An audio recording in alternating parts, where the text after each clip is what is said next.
Yo, what up? How's it going? And welcome. Today's VOD review will be G2 versus Schalke, no fear.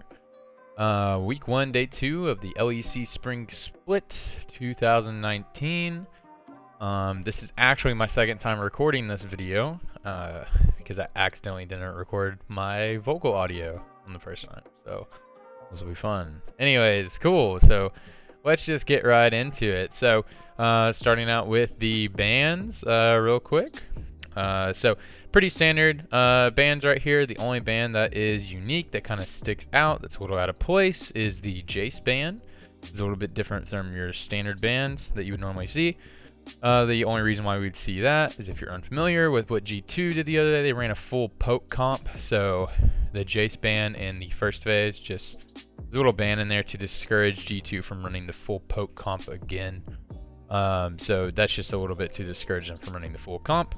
And if that wasn't enough to discourage them, whenever it was Blue Side's Blue Side's turn to pick, Urgot was locked in first, which further discourages the poke comp as well. But also, G2 first picked Aatrox anyways. So kind of revealing they weren't going for the full poke comp anyways.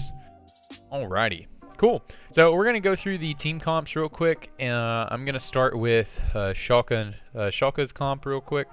And then we'll double back on G2. So I want to go through their comp just individually, and then I'll talk about them versus each other real quick.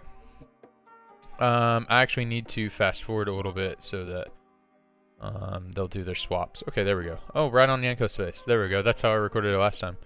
Sweet.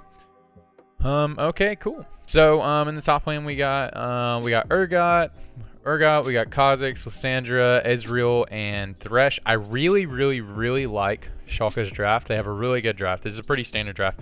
This is a draft that SKT's been running a lot. Take out the Thresh and the Kha'Zix and insert like a Xin Zhao and like Tom Kench right here. You'd have like a mirror SKT draft, but this is pretty much the same thing. This is a I really like this draft. So Urgot, in my opinion, is probably the best champion in the game. Like in solo queue or in pro play, he's so good. So just super powerful champion, doesn't need that much explanation. Really powerful in the laning phase, really powerful in team fights. Everybody knows what he does. So cool. Kha'Zix, I really like how he actually has some really good synergy with Lissandra. So the reason why he synergizes pretty well with Lissandra is because junglers that can actually have good burst potential within Lissandra's CC combo actually synergize pretty well with her. So when Lissandra does her CC combo, so she does her ult into her root, a champion that can insta burst within that duration combos pretty well with her. So Kha'Zix is a pretty good combo with Lissandra, so they have a really good 2v2, which I really like. And then Ezreal, in my opinion, is probably the best marksman in pro play by himself, just a champion by himself. And then Thresh is also just a really powerful support champion, so they should have push priority in that lane. So, so just lane by lane, they have powerful laner, powerful laner, powerful laners. So they should have push priority in each of those lanes in the early laning phase, right? So they have push priority, powerful laner, push priority, powerful laner, push priority, powerful laners, and then a skirmishing jungler, which is, you know, a good recipe for a good early game, you know? Anything we know about this game, it's all about the early mid game right now anyways. So I really like this. I really like this draft. It's a really powerful draft. Strong mid game comp, decent scaling with Ezreal, and actually decent scaling with Lissandra's new passive. And decent late game fight as well, and mid game fight with Urgot's ultimate as well. So I really like their comp. Alright, and on the other side we have G2's comp. I also like G2's comp. G2 we got Akali. Akali is probably my favorite champion in the game to play, but that's neither here nor there. But we have Akali, you know, powerful champion. So we have two really powerful picks here. So Akali and Aatrox kind of speak for themselves, just really powerful champions on their own. I'm going to come back to the Karthus in just a minute. I'm going to spend a little bit of time on Karthus. I don't want to spend a whole lot of time because that's a big ticket item that everybody's like, oh, Karthus Jungle, there's a Karthus Jungle. I'll probably make a solo video on Karthus Jungle, kind of like how I made a video on Victor Top in Worlds when that started being played, when that was the flavor of the month. I'll make a whole video on Karthus Jungle, kind of explaining that a little bit better. to kind of make sense of that for everybody. It's pretty simple, but I'll talk a little bit more in depth on that. But I'll come back to Karthus in just a second. But we got Akali, so powerful laner, right, or powerful champion. In general, here is really powerful mid-game spike, really powerful one-item spike, and level 6 spike. Cool. Aatrox kind of speaks for himself. Really powerful mid-game spike, as well as a one-item and a two-item spike. That's really powerful in him. Can kind of run away with the game when he gets rolling. Kai'Sa, the strongest scaling AD carry in the game. Everybody knows that. Pretty powerful skirmisher. This is pretty powerful skirmishing bot lane at level 6. But does get pushed in pretty heavily by every other bot lane, so especially by an Ezreal. So they can't even peek away from their tower, except for when Thresh goes to look for roams. So definitely gets shoved in this lane. But obviously really high scaling potential, as well as some skirmishing after one item. Actually has pretty good skirmishing, and at level 6 pretty good skirmishing. But really looking for that 2-item and that mid-game power spike is what Kai'Sa is looking for. And then Alistar is pound for pound, in my opinion, probably the strongest on its own support champion. Just Alistar's super powerful on his own. So a lot of playmaking potential, a lot of tankiness, like built-in tankiness into the champion without any items. So really powerful champion on its own. Cool. Alright, so we'll talk about Karthus Jungle. So I'll talk about Karthus a little bit. So the Karthus pick. So Karthus obviously has a whole lot of scaling. So Karthus has infinite scaling. So a lot of scaling potential on this champion. The drawback obviously to Karthus is he's really useless in the early game. So not a whole lot of ganking potential. He has a level 4 gank window that he can do. So he can come behind champion, put down the wall of pain. You can put down, so there is a gank potential at level 4. It's not very good, right? It can be useful, right? But mostly a farming jungler. So whenever you pick a Karthus on your team, you're picking a disadvantage in the early game. That's the drawback of picking Karthus, right? Is you have a useless jungler for the first couple levels. And all the other junglers that we've been seeing in the meta that are really useful, like Xin Zhao, Camille, Kha'Zix, are all champions that are really aggressive in the first couple levels. So it's the opposite of what we've been seeing. So it's a scaling jungler. So some of the scaling junglers are coming back, and that's a little bit to do with turret plating and kind of the meta shifting just a little bit. But aggressive junglers are really good. So, but the drawback to picking Karthus is he's scaling and he's really useless in the early game. So what you want to do, what you want to do on Karthus is you want to get your level 6, and then you're really impactful in the game. Once you're level 6, you're actually really impactful. You don't actually have to get like 4 items and then you're in the game. But like once you get your level 6, you're really impactful. And the thing about Karthus is he farms faster than any other jungle. It's just getting to that level 6 and avoiding the enemy jungler is like the problem that you want to try to mitigate as Karthus. But you actually farm faster than almost any other jungler, so you can get to that level 6 faster if they're not bothering you. So getting to that level 6 and then applying pressure on the map with your other laners is what you want to do as Karthus. So cool. So let's talk about the individual matchups real quick, and then win conditions. Okay, so we can talk about matchups and win conditions. So win conditions for G2 over here is they want to navigate the early laning phase, and I'll talk about matchups with this.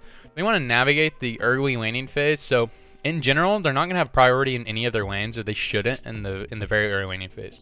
So Akali actually doesn't have priority in this Urgot Akali lane for almost any of the laning phase until she has Gunblade, pretty much. She just kind of gets pushed in based off of like her energy requirements, and Urgot with like Qmax and Urgot going like Qmax and then getting Corrupting Pot will just have the push almost all the time. It's just kind of how that lane works.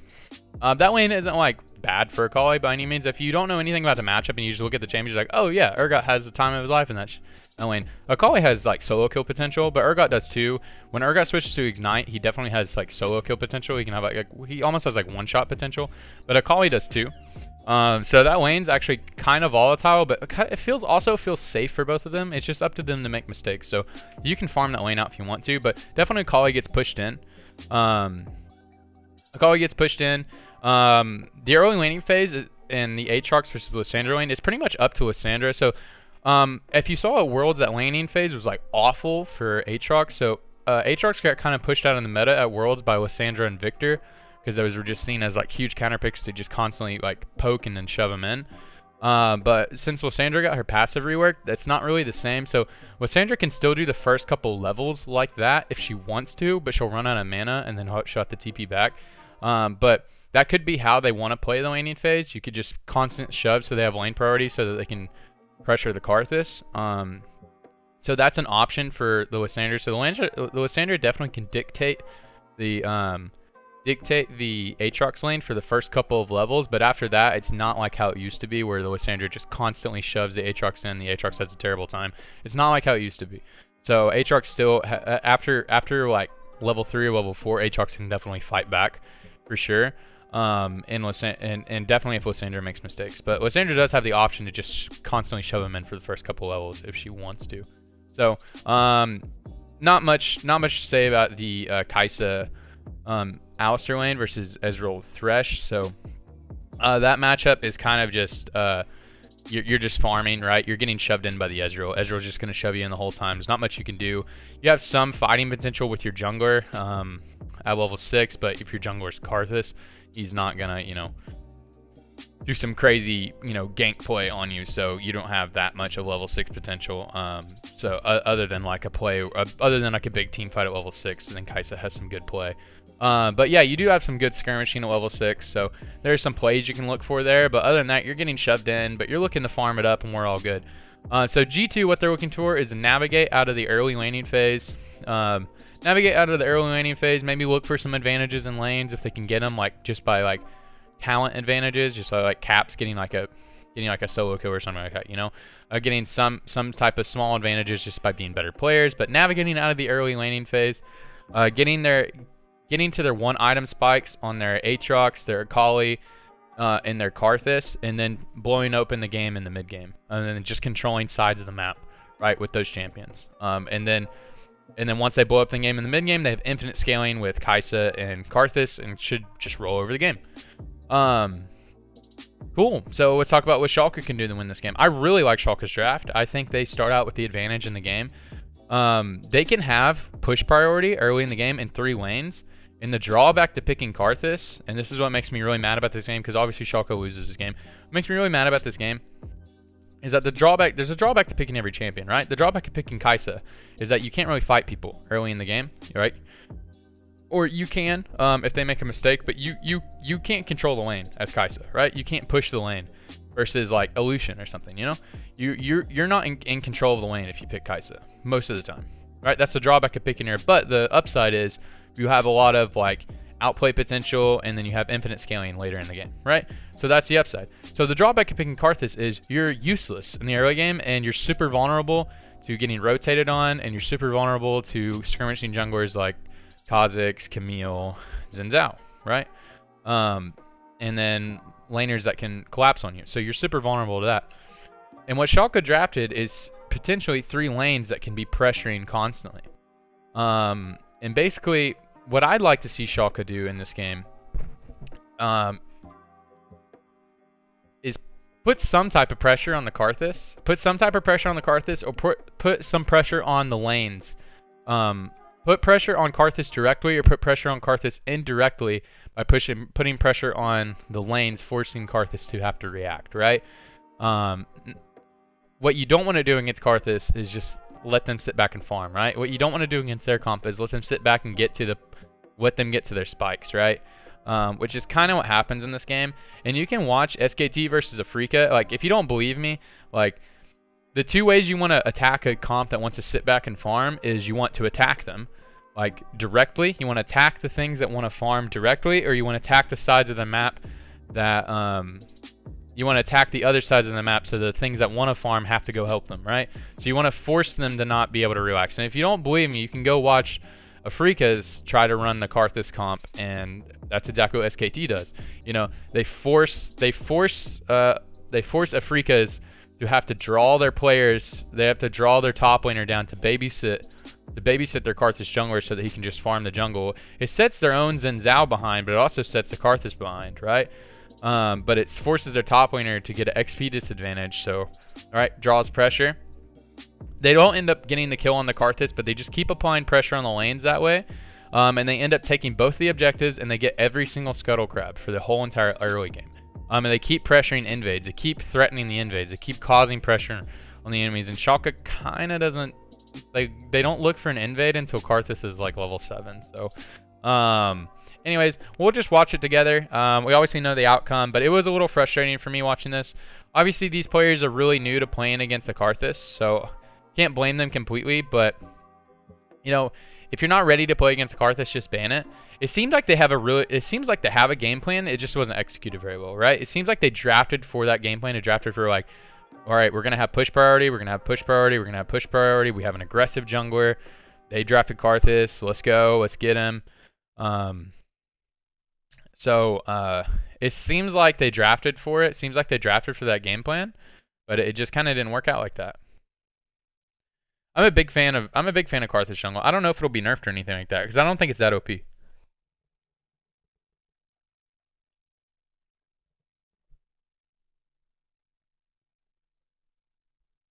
I don't think it's that OP like Victor Top. You know, Victor Top was OP. It got nerfed a bunch. Now it's just good. I don't think it's that OP because it's pretty easy to play around. You just got to get used to it, right? It's a scaling jungler, and I don't think scaling junglers are that good. Like I think, like Sejuani is like a scaling jungler, and you know I think she's playable. I think scaling junglers are playable. I think it's like a valid composition. But I still think like Xin Zhao, Camille are probably like the best junglers. Like that type of jungler. Maybe not those specific champions, but I think those types of junglers are still like the best. Early skirmishing junglers. But we're gonna pay a lot of attention to the jungle pathing. And I might sound a little mean. I'm gonna put this in normal speed because I want to talk through this. Okay, so this is pretty normal starts. So red and blue start. Okay, so right here, this is a really normal start for Kha'Zix. So this is the most XP efficient start, right?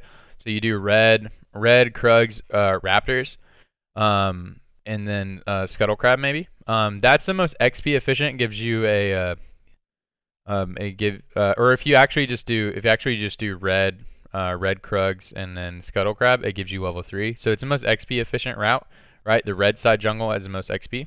So I understand why he did that. But in this specific game, like Karthus should never be able to even look at the river. They have vision of this happening. So what should have happened right here is, like, he shouldn't be querying this up here, right? Because look, Lissandra's controlling the lane right now. Like, Lissandra still has full mana. The way Lissandra's abilities work, Lissandra's abilities still work the same. She just doesn't get as much mana back. So Lissandra can literally just double Q or triple Q the wave and insta-kill it, right? So she can rotate over. So what I would have planned for this in game, I don't think this is Kha'Zix's fault, because this is a team call, whether they're going to do this or not. Because Urgot's going to get this push as well. This is a team call. What I would have done, right? What I think they should have done is they take the red buff. He takes a couple of Raptors, right? Just to use some of his time, right? Because he has Talisman. He just kills a couple Raptors. He comes over here. The Lissandra walks over with him. Forces Jankos off of the Scuttle Crab. He gets the Scuttle Crab, right? He gets the Scuttle Crab. Wastes Jankos' time. Jankos is going to have to come over here. He comes back. He double scuttles, right? Lissandra re-pushes the wave. Ezreal is pushing the wave down here, right? Ezreal is going to get the push. And then they look for a red invade, right? The Thresh comes over, looks for a red invade. Lissandra has the push, so Aatrox can't roam over. And you just keep pressuring, right? So he double scuttles and then looks for a triple buff. Like, he shouldn't look for equal farm, right? He's going to equal farm him right now. That's not a good strategy versus a Karthus, right? The whole point of Karthus is, like, Karthus wants to sit back and farm. And then so they're just letting him get what he wants. When you're playing Kha'Zix, you don't want to sit back and farm. You know, you want to get advantages on the map. You want to fight the enemy jungle. You know exactly where Jankos is going to be. They're already going to get vision of him. So I think he should have came down here, cleared some of his Raptors. Look for a fight right here. Look for the collapse. Jankos would have left 100%. He does not want anything to do with a fight. He's already at half health. He would not want anything to do with a fight. He could have double scuttled and then pressured red with the Thresh. That would have been the team call. That was a team call though, right? That would have been a team call. So I don't blame Memento for that. I think that's just a team mistake. See, he has full mana, so he can full pressure the lane. So the way Lissandra passive works, like he's going to run out of mana, but it's a team play, right? But that's why you run TP. You know, it hurts your laning phase. It might hurt Lissandra's laning phase just a little bit. It might hurt Lissandra. Maybe Lissandra doesn't even have to do that. Like Kha'Zix is so much of a stronger champion than Karthus, but it might hurt Lissandra's laning phase just a little bit, right? But as a team play, that's like the play to set Karthus behind. But that's why Lissandra's running TP, and then Lissandra can TP right back in the lane, and then he's gonna have to TP out in just a minute anyways. He just lost all of his health. But instead, he just goes for a slower clear than Karthus. They look for a play on mid, which I like this play. They should be looking for proactive plays like this, but it's just too little too late. They had vision of the play. So. But yeah, like, that pissed me off. That pissed me off that they're just not pressuring a Karthus jungle. And the Karthus gets a good level 4 gank. That was a visual bug. That's why he teleported.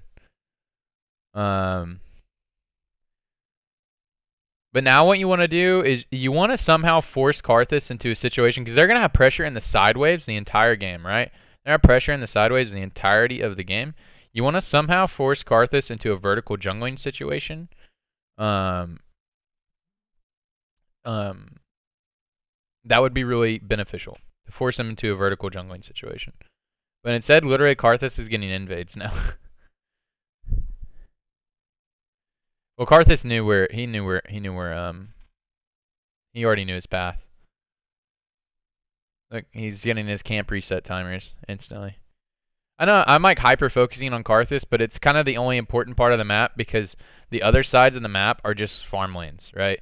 Akali's just farming, Kai'Sa's just farming, Aatrox is just farming, right? The mid lane's the only lane that could possibly have anything going on in it, because they can just fight a little bit.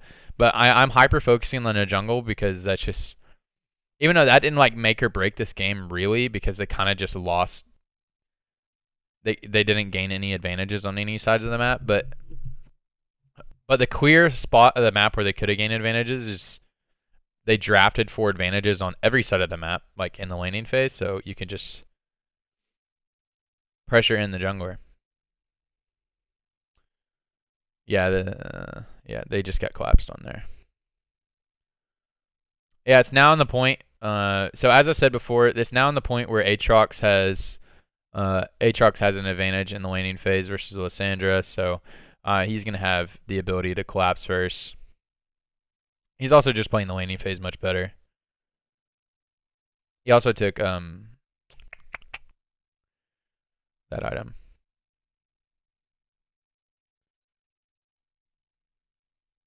Yeah, after the first couple levels with Lissandra's new passive, Aatrox does have the push usually. Boom. Not much to analyze there. They went for a play when Aatrox had priority. Aatrox had priority, and there's kind of a big wave pushing into Ezreal. So it's tough to say. I mean, it didn't work out, but I don't blame them completely for going for that play. Yeah, see, that's the first invade, the entirety of the game, and Jankos is already level 6. So, up 12 CS, already level 6. Should have been going for invades at level 2, you know? See, now, Karthus is now stronger than Kha'Zix will be for the rest of the game. So, the downside of drafting a Kha'Zix is already over.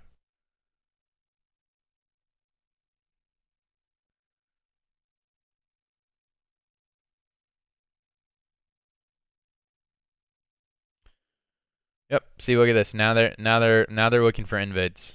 Caps is just solo getting advantages in his lane, and we're already a level up in the jungle. So now we're able to completely look for advantages, or completely look for invades on Karthus. Now we're at the point where, as I said, we get to level 6. We have skirmishing potential.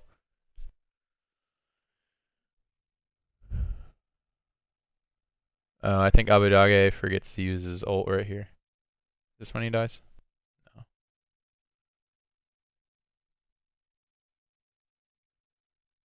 Oh, this is solo kill. Or almost a solo kill. Not much analyze there. He forgets ult.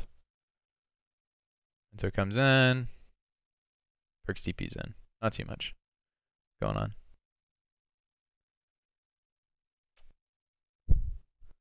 Alright. Oh, this is pretty nice. That was just good guesswork because he knew he walked into that bush, so he just guessed. Not really much to analyze here, he just ults over.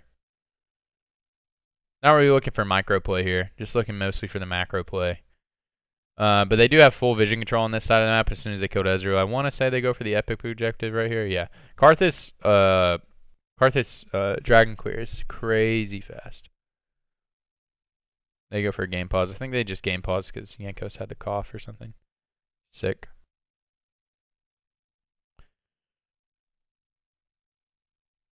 This is just a replay.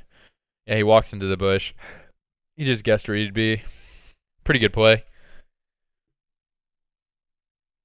Yeah, as soon as they kill him, they were able to just take the epic objective. We back in the game? Okay. I think Kha'Zix did get a couple invades during then, but it's a little too late, but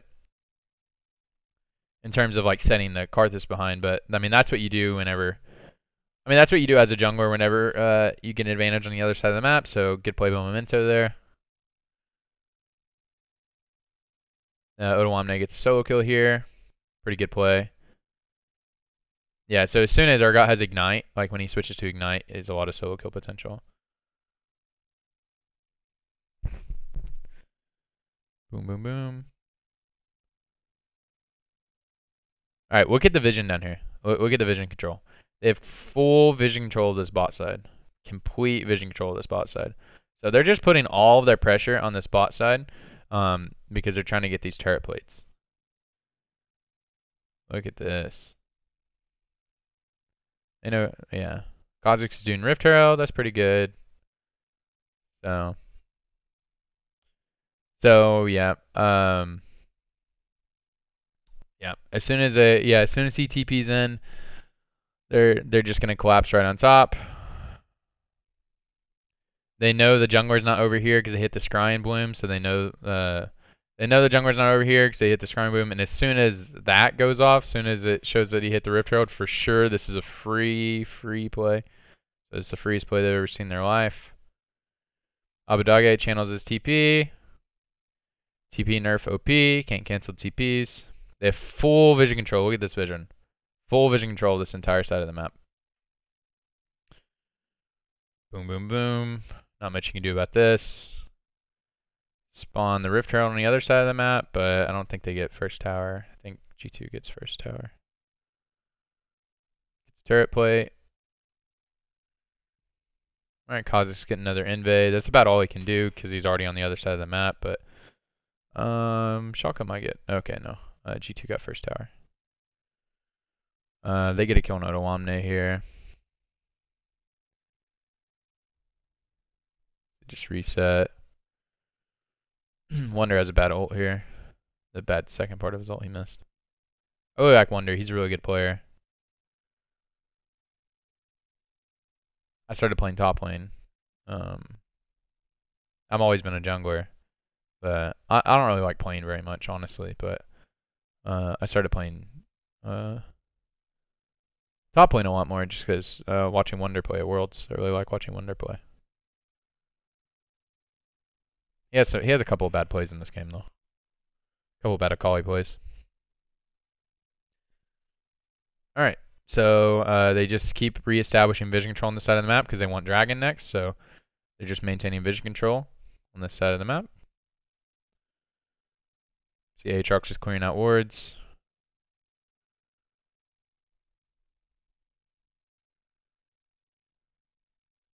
Yeah, so what G2 does for the rest of this game is they're now all at their 1 item spike. So check this out. So they navigated out of the early game, right? They got the big 1 item right here. She's about to be at her 2 item spike. The big 1 item spike, big 1 item spike, double pin. They got the Karthus double pin right here. So that they're big spikes. So now they're going to want to look for fights and just get complete vision control out of the side of the maps that they want, right? So they want this side of the map. So they want the whole bot side of the map because this is where the epic objective is. So they want the dragon. So they're just going to get full vision control. And then if anybody shows up on that vision, they're just going to fight them because they have their items, right? I don't even care about their items, right? Like this is a really good item for Urgot to have. Warrior's really strong. Like these items are all good, but Akali Gunblade's insane. Double pin Karthus, insane. Ghostblade Aatrox, insane. And then he has another spike in a second. Like those are all like huge spikes right here. On like insanely powerful champions. Like way bigger spikes than these champions will have.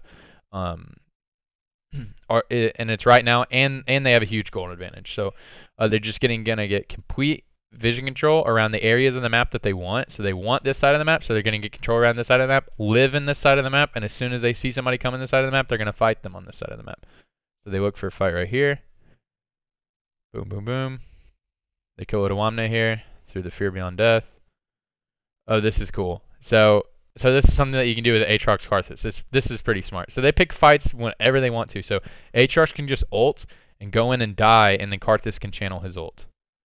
And they don't get punished for it at all. Boom. So they just get a kill, and Aatrox can walk away through his passive. Boom. Yeah, just flash in with Gunblade, make everybody flash away from you. They get a tower, and they just rotate down to the dragon that they wanted. Full vision control. Nobody even knows what they're doing. They're going to kill that. Take the dragon, pressure down bottom, and then they can reset, and then they can establish vision control on the other side of the map that they want. If they want to move their vision control to this side of the map, they'll move it to that side of the map. I think that's what they end up doing next. They just pick a side of the map they want control of, and they get to have it. That's what you do when you're in the lead. And you know what your power spikes on your champions. Alright, boom. Now Kai'Sa has her big power spike. Ezreal's at a good spike right now too. Mikyx gets picked right here. But that doesn't matter. So the champions, so it's really good right now. What Schalke can do right now, they have a lot of pick potential. Actually, in the team comp, the dream isn't dead. So they missed their timing window at the beginning of the game when they were supposed to pressure G2. What Karthus does is they put the game on a timer, and what Kai'Sa does is they put the game on a timer because they're going to infinitely scale, right? So that kind of sucks for Schalke, right? Because they let a scaling comp scale, right? But that doesn't mean Schalke's comp doesn't scale, and Schalke's comp isn't good because they have a lot of team fight potential and a lot of pick potential as well. And the new shutdown system is really great. So something that they can do to get back in this game is look for these really juicy picks, right? These 750 gold, this 700 gold, this 900 gold. And they have a lot of one-shot potential with Urgot and Lissandra and Kha'Zix, right? They have a lot of one-shot potential on somebody. The only drawback is they have a lot of unkillable potential like Karthus and Aatrox. And Akali, a lot of champions that are unkillable on the enemy team. And slippery champions like Kai'Sa. So that does feel bad.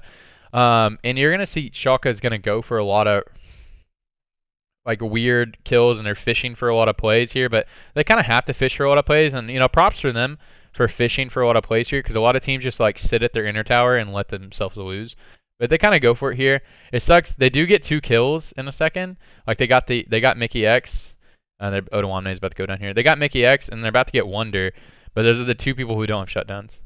Wunder has a bad play here.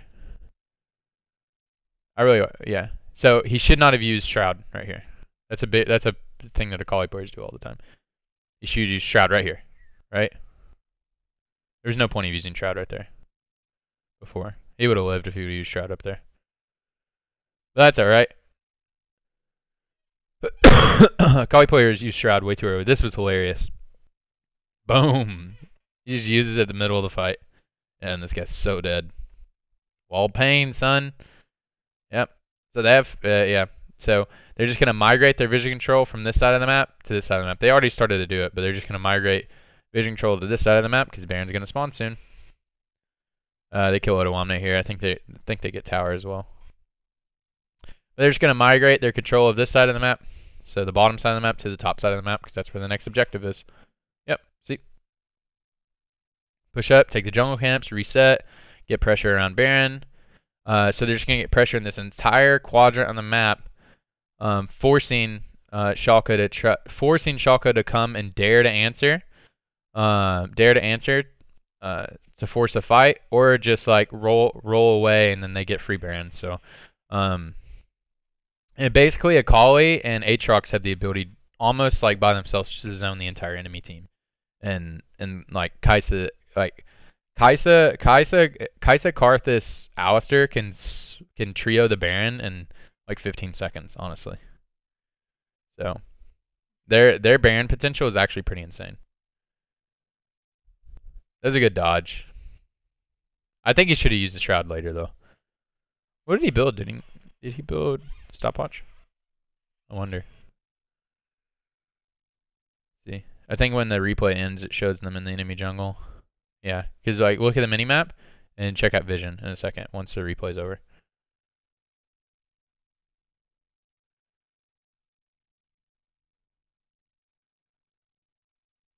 Is it in slow motion? Is this in normal time? Oh, it is in normal time. I meant for it to be in times 2. Whoops. Yeah. See. Alright, look at the vision control. Full vision control around the side of the map. There's a couple of wards that they don't have vision control, like just that one, I think, actually. Just this one and this one they don't have spotted, but this one's negated and the one in the Baron pit's negated. So full vision control, so they force them to try to come out here, dare them to come out here, and then they can get full Baron control, right?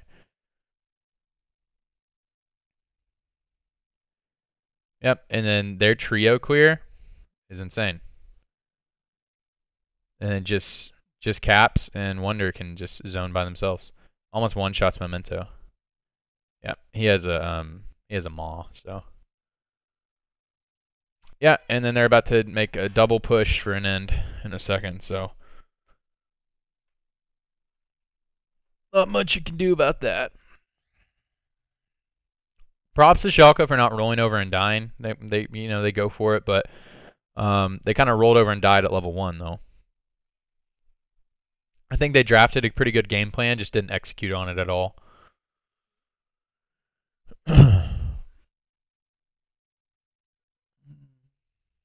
Yep. So pretty clean vision control by G2. So they want a side. They got a lead.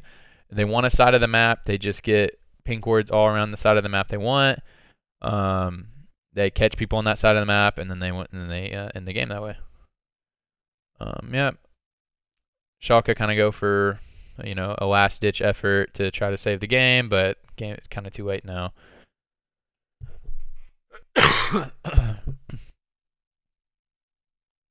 Yep, and this is just the game-ending push.